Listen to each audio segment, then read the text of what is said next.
What happens when a seasoned journalist thinks he's got the upper hand, only to watch his whole plan collapse in a jaw-dropping turnaround? That's exactly what unfolded when J.D. Vance, the newly sworn-in vice president, stepped into a TV studio ready to face a storm of tough questions. This isn't just another interview. It's a showdown that'll leave you rethinking what strength and conviction really mean. Curious where this is headed? Stick around, because this story's about to grab you and not let go. Oh, and drop a comment below letting me know where you're tuning in from. I'd love to hear from you. The studio buzzed with energy as J.D. Vance walked onto the set of one of America's top talk shows. The lights shone bright, and the crowd was on edge, waiting to see what would happen. Vance, fresh off his vice presidential oath on January 21st, 2025, carried himself with a calm that came from years of facing life's challenges. He'd been a Marine, a writer, and now a leader, someone who knew how to stand his ground. But the host, Ethan Harper, had something else in mind. Known for his quick wit and left-leaning views, Harper had spent months crafting a strategy to trip Vance up. His producer had promised a friendly chat about the new administration, but the sly look in Harper's eyes told a different story. As Vance settled into his chair, the usual small talk felt forced. Harper's grin was tight, and the crew seemed jittery, like they knew something big was brewing. Vance, relying on his old Marine instincts, picked up on it instantly. He was walking into a trap. Harper kicked things off with a question that sounded nice, but had a sting hidden inside. "Mr. Vice President," he said, his voice dripping with fake warmth. "How about we start with your journey? You went from criticizing Donald Trump to being his right-hand man. Quite a leap, huh?" The crowd leaned in, sensing the tension. Vance didn't flinch. He flashed a steady smile, his eyes showing the kind of wisdom you earn from tough times. "Ethan, that's a great place to kick off," he replied smoothly. "It's not just about me. It's about what America's all about. Growing, learning, and seeing things in a new light." The audience perked up, caught off guard by how relaxed he sounded. Harper shifted in his seat, thrown off by Vance's easy tone. He'd expected defensiveness, not this. "Learning," Harper shot back, his voice sharp with mockery. "Some might call it flip-flopping for votes." He smirked, thinking he'd landed a hit. But Vance stayed cool. "Here's the thing, Ethan," he said, his tone even. "In this country, we don't lock ourselves into one way of thinking. Back when I spoke out against Trump, I saw things one way. Then I saw something else. His work started lifting up the same folks I wrote about in my book, the ones everyone forgot. That's not flip-flopping. That's paying attention." A few heads in the crowd nodded, and Harper's smirk faded just a bit. Then Vance turned the tables. "Let me ask you, Ethan, have you ever looked at something again and realized you got it wrong the first time?" The question hung in the air, and Harper froze for a second too long. "We're here to talk about you, not me," he snapped, fumbling with his notes, eager to switch gears. The crowd sensed it. Harper was losing his footing already, and Vance was just getting started. Harper tried to bounce back. "Okay, let's move to your speech at the National Prayer Breakfast last week," he said, his tone pointed. "You talked about God guiding government. Doesn't that blur the line between church and state?" The room got quiet. Harper thought he'd found a weak spot. But Vance's eyes lit up, like he'd been waiting for this one. "Ethan," he said, leaning in, "what I said was our founders knew leaders need a moral compass. They weren't scared of faith. They were scared of power with no limits." A few people in the audience murmured agreement, and Harper's face tightened. But in today's world, with all our differences, Harper started, only for Vance to cut in, polite but firm. "Hold on, let me finish this," he said. "When I swore my oath, my hand was on a Bible, just like leaders have done for centuries. It's not about forcing religion. It's about knowing our rights don't just come from some rulebook. They come from something bigger." Harper glanced at his producer lurking off stage, clearly rattled. Vance wasn't just holding his own. He was turning this into something bigger, and the crowd was eating it up. The air in the studio thickened as J.D. Vance kept his cool, turning Ethan Harper's jab into a chance to connect with the crowd. Harper, still rattled from Vance's last response, scrambled to regain control. He adjusted his tie and pressed on, his voice sharp. "Let's shift gears," he said, forcing a grin. "You recently called Donald Trump God's tool for America's comeback. Isn't that a little over the top?" The audience went still, waiting to see how Vance would handle this curveball. Vance didn't miss a beat. He sat back, his expression steady as ever. What's over the top, Ethan, is how some folks in the newsrooms get more worked up about a leader who believes in something than about policies that leave families struggling, he said. The room stayed quiet, hanging on his words. But since you mentioned Trump, let's talk about what's real. Let's look at what's happening out there in our towns since he took office again. Harper's quick-witted interruption stalled, and for a moment, even he seemed caught off guard by Vance's calm focus. The vice president's steady vibe was throwing Harper off his game.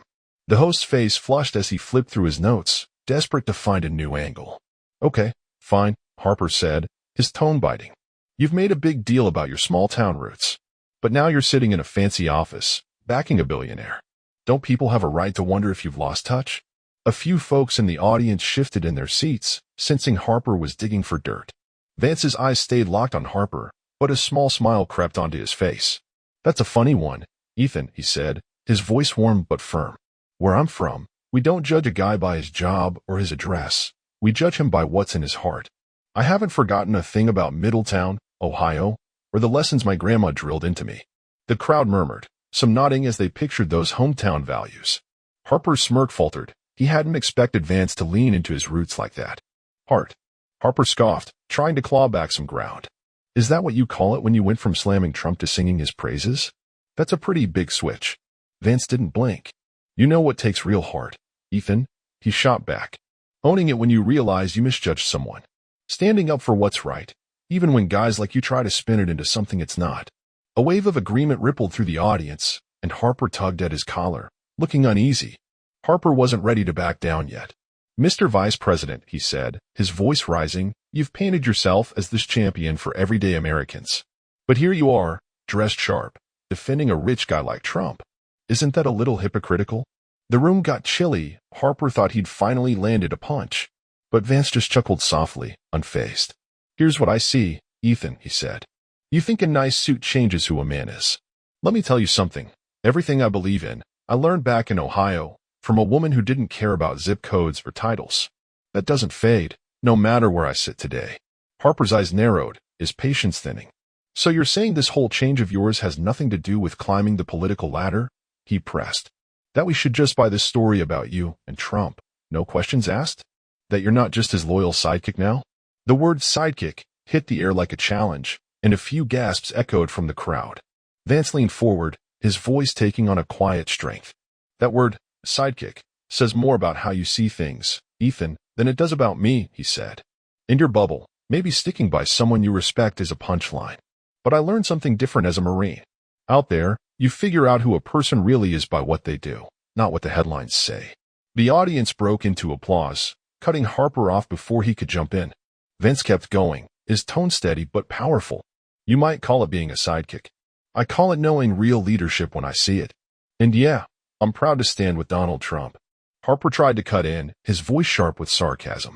A guy with your smarts, from Yale and all, doesn't see a problem with backing someone you used to call out? Vance's smile widened just a touch. There you go, Ethan, chasing shadows instead of the truth, he said. The problem isn't in what I've seen with my own eyes. It's in pretending I haven't, just to make folks like you happy. The crowd roared, clapping loud enough to shake the room, and Harper glanced nervously at his producer, who was watching this unravel with wide eyes.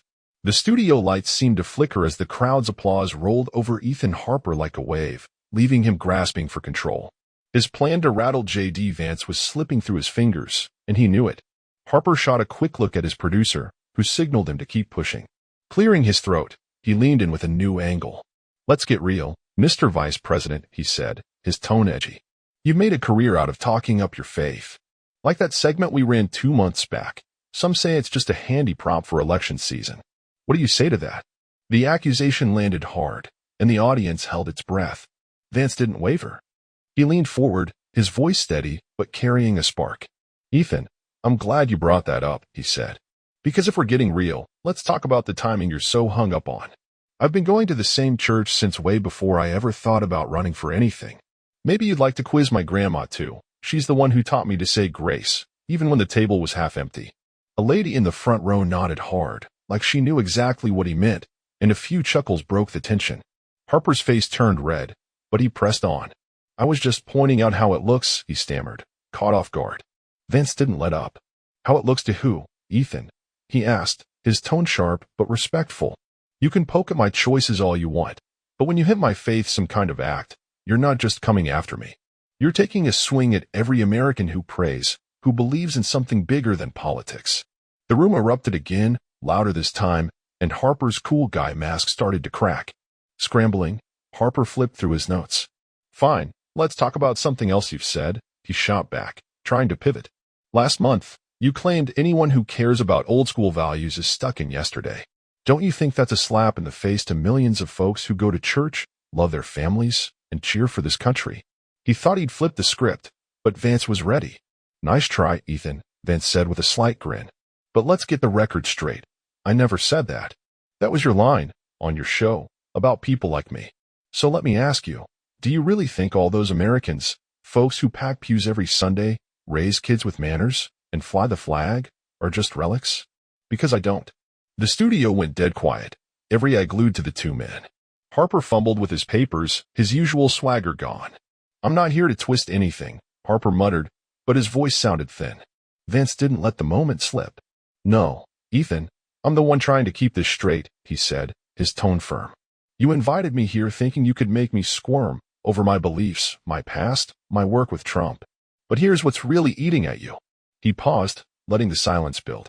It drives you nuts that someone like me, raised in a nowhere town, schooled at Yale, rooted in faith, doesn't fit your neat little box. Harper opened his mouth to argue, but Vance kept going, his voice rising just enough to hold the room. It bugs you that I can care about traditional stuff, family, God, country, and still think for myself.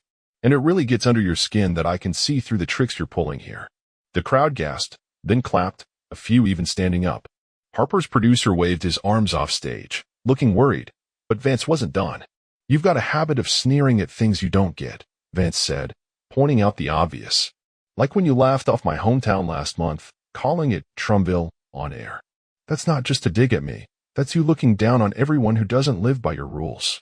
Harper's jaw dropped, and the audience buzzed with energy. Vance turned it up a notch. This isn't about politics, Ethan. It's about respect. Respect for faith, for regular people, for the ones who don't need your okay to love their lives. Harper's face went pale, and he checked his watch, clearly itching to bail. You keep glancing at that thing whenever we hit on faith or values, Vance noted, a sly smile creeping in. Tough topics for you, huh? The crowd laughed, and Harper squirmed. He tried one last jab. Is this how you dodge tough stuff? Like when you flipped on Trump? Vance shook his head, almost amused. You're stuck on that, aren't you? He said. Let me flip it back. Have you ever met someone, seen who they really are, and changed your tune? Or do you just stick to what the news feeds you? An older guy in the back shouted, You tell him, JD, and the room lit up with cheers. Vance's words were landing, and Harper was sweating, his plan falling apart fast. This wasn't just a debate anymore. It was a mirror held up to everything Harper thought he could control. The studio crackled with energy as J.D. Vance's words hit home, leaving Ethan Harper scrambling to pick up the pieces of his crumbling strategy. The crowd was fully on Vance's side now, their cheers echoing off the walls. Harper, sweat beading on his forehead, tried to claw back some ground. You're dodging my point, Mr. Vice President, he snapped, his voice tight. You're twisting this into something it's not, just like you twisted your take on Trump. He thought he'd found a crack to pry open, but Vance was ready, his calm unshaken. Dodging, Ethan? Vance replied, a hint of a grin tugging at his lips. I'm right here, answering you straight. You keep circling back to Trump like it's a gotcha moment. So let's settle it. Have you ever gotten to know someone and realized you misread them? Or are you too busy sticking to your script? The audience laughed, and a woman up front called out, He's got you there. Harper's face twitched, his confidence draining fast. Vance pressed on, his voice steady but packed with grit. Here's the real deal, Ethan. What shakes you up isn't my past or my job. It's that someone can think for themselves, see the world up close, and shift their view when the facts line up. That's what I did with Trump. I could have clung to old opinions, but I saw the guy in action, how he fights for this country, and I chose reality over stubbornness. The crowd clapped hard, and Harper's producer signaled him to wrap it up, clearly spooked by how this was spinning out. Harper took a shaky breath, his last shot slipping away. You're painting me as the bad guy here, he muttered, his tone sour. Vance leaned in, his eyes locked on Harper's. No, Ethan, I'm just showing you what's in front of you, he said. You came in thinking you'd trip me up, make me back off my faith, my support for Trump, my roots. But all you've done is show how little you get about folks who don't need your nod to stand tall. The room exploded with applause, and Harper slumped back, his fight gone. This isn't about winning some debate, Vance added, his voice softening but firm. It's about what's true, about owning who you are, even when the camera's twisted. That's what folks out there deserve to see. Harper stared at his notes, silent, as the crowd's energy carried Vance forward, unstoppable now. The studio hummed as J.D. Vance stood tall, his words sinking deep into the crowd. Ethan Harper sat speechless, his big plan to corner Vance now a busted mess. The audience was on its feet, clapping so loud it drowned out Harper's weak attempt to cut in. "Looks like we're out of time," Harper mumbled, his voice flat, staring at his producer's frantic signal to end it. Vance nodded, rising from his chair. "Yeah, I'd say we are," he agreed, then turned straight to the camera, his face earnest and strong. "To everyone watching at home," Vance said, his voice clear as day, "what you saw here isn't just some TV spat. It's bigger than that. It's about holding your ground when people try to knock you down for what you believe. They thought they could make me squirm over my faith, my loyalty to Donald Trump, my love for this country's backbone. But here's the thing, those aren't just talking points. They're what built us, what keeps us going, what'll carry us ahead." The crowd roared, and even a few crew members clapped, caught up in the moment. "To every one of you who's been put down for praying, for sticking to your values, for loving America, don't budge," Vance went on. "Real strength isn't about impressing the loudest critics. It's about knowing what's right and living it. No apologies." He straightened up, his presence filling the room. "That's what I learned from my grandma, from the Marines, from seeing Trump's heart for this nation. And that's what I'm here to fight for." As Vance stepped off the set, the audience gave him a booming ovation, the kind that shakes you to your core. Harper stayed glued to his seat, staring blank as his big ambush flipped into a total win for Vance. It wasn't just a comeback, it was a lesson. When you've got truth on your side, no slick questions can shake you. If this story lit you up, hit that like button and subscribe for more. And hey, drop a comment below. Tell me what you think about standing up for what's real. Let's keep this going. In the end, it showed one thing loud and clear. Sometimes the best way to answer a cheap shot is with straight-up honesty. Faith, family, freedom, they're not just words to toss around. They're the rock-solid core of what makes us who we are. God bless you all, and God bless America.